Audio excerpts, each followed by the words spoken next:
ஆதி கடவுளையும் அனைத்து ஆண்டவனையும் வேண்டிக் கொண்டு இங்கு வந்திருக்கும் தாய்மார்கள் அனைவருக்கும் என்னுடைய முதற்கண் வணக்கத்தை தெரிவிச்சுக்கிறேன்.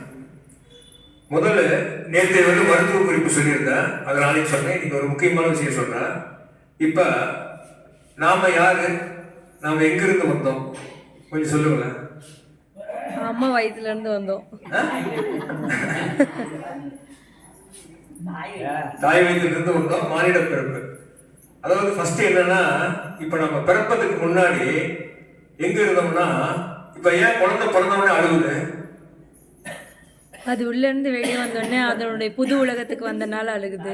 புது உலகம் இல்ல, பிறப்பதற்கு முன்னாடி என்னன்னா, அந்த குழந்தை நம்ம ஆன்மா என்ன எங்க இருக்குன்னா, கடவுளோட போய் இரண்டரை கலந்து அப்படியே ஒன்றுது. ஒன்று கடவுளோட இரண்டரை கலந்துருச்சு. அந்த இன்பம் பேரின்பம், அதை பார்க்க முடியாது. ஆனா இப்ப பூமியில பிறந்த வாட்டி நம்ம கடவுளை தேடி எங்கெங்கேயோ அலையிறோம், கண்ணுக்கு தெரியல. ஆனா அங்க பிறப்பதற்கு முன்னாடி அந்த ஆன்மா அந்த குழந்தைகளோட போவதற்கு முன்னாடி இறைவனோட இரண்டரை கலந்து பேரின்பத்துல இருந்திருக்கு. அப்படியே கலந்து அப்புறமே கடவுள் என்ன சொல்றேன்னா, நீ அறிவை தெரிஞ்சுக்கிட்டு என்னை சேர்ந்துக்கோ அப்படின்னு சொல்லிட்டு அனுப்பிச்சு விட்டுறாரு.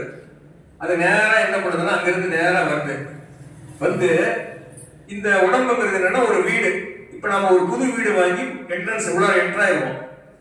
என்ட்ராயிட்டோம்னா வீடு என்னென்ன இருக்குன்னு பார்ப்போம். அந்த மாதிரி இந்த உடம்புங்கிற ஒரு வீட்டுக்குள்ள எப்படி நுழையணும்னா, குழந்தை பிறந்தோம்னா தலையில பாருங்க உச்சியில ஒரு ஓட்டம் இருக்கும். 9 துவாரத்துக்கு அப்புறம் இந்த 10வது துவாரத்தின் வழியா இந்த ஆன்மா அந்த குழந்தையுடைய அந்த உடம்புக்குள்ளார பூந்துரும். அதான் வாசக்கால். ஃபர்ஸ்ட் என்ட்ரன்ஸ் எங்கன்னா, பூமியில என்ட்ரன்ஸ் எங்கன்னா அந்த உச்சத்துல தான் வாசக்கால். அது வழியா அந்த உடம்புக்குள்ளார பூந்துட்டு அந்த குழந்தை என்ன பண்ணா பூமியில பிறந்துடும். பிரம்மாவுடைய தலையெடுத்து எழுதப்படும். நாம செஞ்ச கர்ம வினை, அதாவது கடவுள் என்ன மாதிரி எல்லா விஷயம் தெரிஞ்சுக்கிட்டு என்னோட சேர்த்துரு, நீ அனுபவத்தை தெரிஞ்சுக்கோ, ஆன்மாவில் இருக்கிற அந்த அறிவை வளர்த்துக்கோங்கிறதுக்கோசம் தான் இந்த மானிட பிறப்பு கொடுக்குறாரு. இந்த மானிட பிறப்புடைய இது என்ன நோக்கம்னா, இந்த ஆன்மா எல்லா விஷயமும் தெரியணும். இந்த அண்ட சராசரத்தில் இருக்கிற ஒவ்வொரு அணுவும் செயல்பாடு எல்லாத்தையும் தெரிஞ்சுக்கோங்கிறது தான் மனித பிறப்பு கொடுக்குறாரு கடவுள். அதுக்கோசம் இந்த உடம்புல பூந்தோடனே என்ன ஆகும்னா, இப்போ குழந்தை உடம்புல பூந்துட்டு தலையில இருக்கும். அந்த தலையில இருந்து அந்த உயிர் சக்தி என்ன பண்ணோம்னா அப்படியே படிப்படியா இறங்கும். தலையில இருந்தோம் நெத்திக்கு வரும், தொண்டைக்கு வரும். தொண்டைக்கு வரும்போது என்ன ஆகும், அந்த குழந்தை அம்மா அப்படின்னு கூப்பிட்டோம். அந்த தாய்க்கு என்ன சந்தோஷம் இருக்கும். அந்த உயிராற்றல் எங்க வருது, தலையில இருந்து அப்படியே இறங்குது.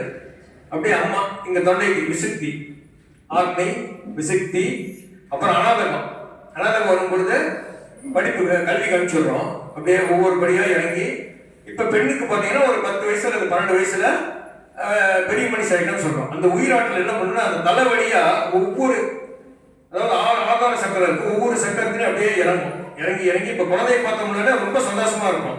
ஏன்னா தெய்வத்துக்கிட்ட இருந்து வந்திருக்கு. அதனுடைய செயல்பாடு பார்த்தீங்கன்னா சந்தோஷமா இருக்கும். அப்படியே இறங்கி அந்த மூலம் சுவாதிஷ்டானம் வரும்போது பெருமனுஷி ஆயிட்டான்னு சொல்லுவோம். அதே மாதிரி ஆண்களுக்கும் அதே தான். உடனே என்ன ஆகும், அந்த உயிராற்றல் அந்த வேலை செய்யும் பொழுது அதுக்கு உண்டான தன்மை, ஆண் பெண்ணை நோக்கி போகும், ஆண் பெண் ஆணை நோக்கி வருவாங்க. இது இப்ப ஆரம்பிச்சிடும். இது நம்ம தெரிஞ்சுக்கணும். நம்ம அறிவுபூர்வமா நம்ம உடம்பெல்லாம் என்ன இங்க நடக்குதுங்கிறது தெரிஞ்சுக்கணும். அறிவுபூர்வமா தெரிஞ்சுக்கிறது தான் இந்த மனித பிறப்பு. அப்புறம் என்ன ஆகும், நாம என்ன பண்றோம், திருப்பி இது மேலே ஏத்துறோம். மேல இருந்து கீழே இறங்கிருச்சு. திருப்பி இங்கிருந்து மேலே ஏற்றுறதா விளையாட்டு. என்ன பண்ணணும், நம்ம அந்த உயிர் எப்படி போகணும்னா, ஞானிகள் சொல்றாங்கன்னா தலை வழியா உச்சி வழியா தான் போகணுங்கிறாங்க. ஏன்னா எந்த வழியா நம்ம வீட்டுக்குள்ள நுழைஞ்சோமோ, கோயில் இந்த வாசல் மறுபடியும் இந்த வாசல் தான் வெளியில போகணும். அதுக்கு உண்டான வேலையை செய்யாம ஆரம்பிக்கிறோம். இறைவனை தேடிக்கிட்டே இருக்கிறோம். ஆனா உணர முடியும், இறைவன் எப்படி உணர முடியும், உணர்த்துவாரு. ஆனா கண்ணில் பார்க்க முடியாது. ஏன் கண்ணில் பார்க்க முடியாது? இப்போ நம்ம கண் என்னன்னா, ஒரு விஷயம் சொன்னேன், இது தப்பா எடுத்துக்காதீங்க. நம்ம கண் காதெல்லாம் ஒரு செர்டன் லிமிட் எல்லையெல்லாம் கடவுள் படிச்சிருக்கிறார்.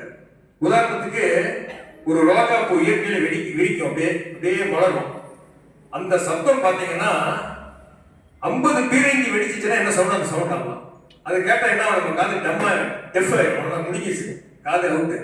இறைவன் என்ன பண்ணாருன்னா, மறைமுகமா நம்ம காதை ஒரு குறிப்பிட்ட அளவு எல்லைக்கு மேல கேட்காது. அதே மாதிரி கண்ணும் அப்படிதான்.